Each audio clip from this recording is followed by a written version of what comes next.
Welcome to Ammu's kitchen. கொயா புட்டு இல்லாமல் எப்படி செய்கிறதுன்னுட்டு பார்க்கலாம். அதுக்கு தேவையான பொருளெல்லாம் பார்த்துக்கலாம். தேங்காய், வெல்லம், ஏலக்காய் இது போல் பவுட்ரு பண்ணி வச்சுக்கலாம். வாழைப்பழம் 2, தேங்காய் இது கட் பண்ணி போட்டு துருவி எடுத்துக்கலாம். மிக்சியில் போட்டுடலாம்.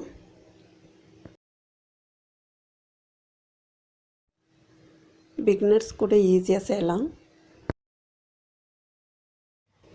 அரைச்சி எடுத்துங்கனாச்சு. இந்த மாவு இன்ஸ்டண்ட்டாக கடையில் கிடைக்கிது. இது பேர் ரெட் ரைஸ் புட்டு மாவு. இது கொரகொரப்பாக இருக்கும். இதுலேயே இன்க்ரீடியன்ஸ் எல்லாம் கொடுத்துருக்காங்க. இது 1 கிளாஸ்க்கு 2 கிளாஸ் தண்ணி வச்சு கலந்து எடுத்துக்கணும். நான் 1.5 கிளாஸ் எடுத்துருக்கேன். 3 கிளாஸ் தண்ணி ஊற்றி அது கொஞ்சம் கொஞ்சமாக தண்ணி ஊற்றி பிசைஞ்சிக்கலாம். உப்பு கொஞ்சம் போட்டுக்கின்னு நல்லா பிசைஞ்சிக்கலாம். 3 கிளாஸ் தண்ணியும் ஒரே முட்டை ஊற்றக்கூடாது. கொஞ்சம் கொஞ்சமாக தண்ணி ஊற்றி பிசைஞ்சு எடுத்துக்கணும்.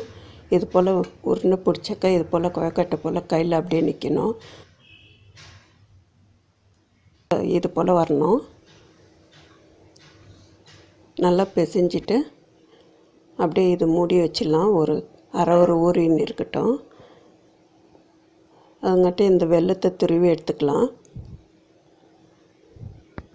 வெல்லத்தை துருவி வச்சு இந்த பழத்தில் நம்ம ஒரு ஸ்வீட் பண்ணலாம். இது போல் ஸ்லைஸில் கட் பண்ணிக்கோங்க. நான் ஏலக்காய் பழம் தான் எடுத்திருக்கேன்.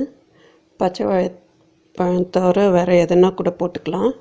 அது கொஞ்சம் டேஸ்ட்டு கம்மியாக இருக்கும்.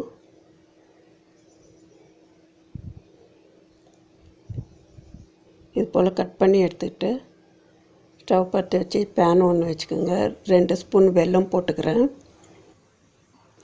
கொஞ்சோண்டு தண்ணி ஊற்றிக்கிறேன். அது அப்படியே மெல்ட் ஆகட்டும். அதில் 1 டீஸ்பூன் அளவுக்கு நெய் கொஞ்சம் ஊற்றிக்கலாம். ஏலக்காய் பவுடர் கொஞ்சம் போட்டுக்கிறேன். அப்படியே கொஞ்சம் கலரி கொடுத்துட்டு இப்போ பழத்தை போட்டுக்கலாம். நான் 2 பழம் தான் எடுத்திருக்கேன். உங்களுக்கு எவ்வளோ தேவையோ அவ்வளோ போட்டுக்கோங்க.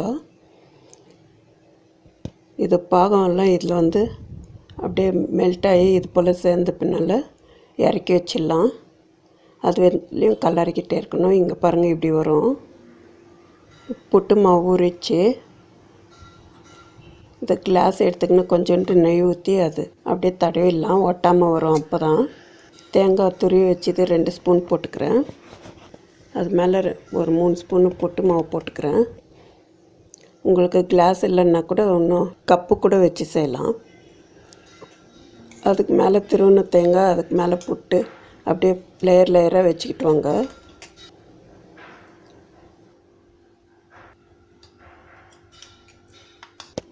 இது போல் எல்லாத்துலேயும் ஃபில் பண்ணி வச்சுட்டு கொஞ்சோண்டு ஏலக்காய் பவுடர் மேலே போட்டுக்கிறேன், தூவிக்கிறேன்.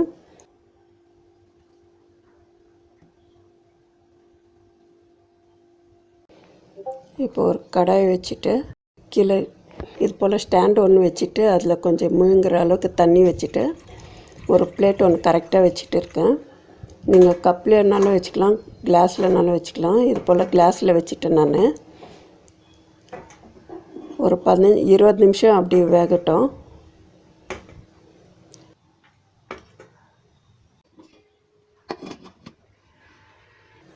நிமிஷம் ஆயிடுச்சு. இங்கே பாருங்கள், அப்படி தொட்டு பார்த்தாக்கா கைக்கு ஒட்டாமல் வரணும்.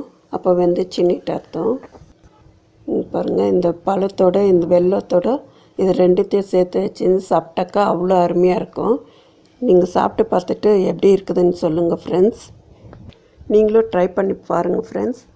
ட்ரை பண்ணி பார்த்துட்டு எப்படி இருக்குதுன்னு கமெண்ட் கொடுங்க ஃப்ரெண்ட்ஸ். தேங்க்யூ ஃபார் வாட்சிங்.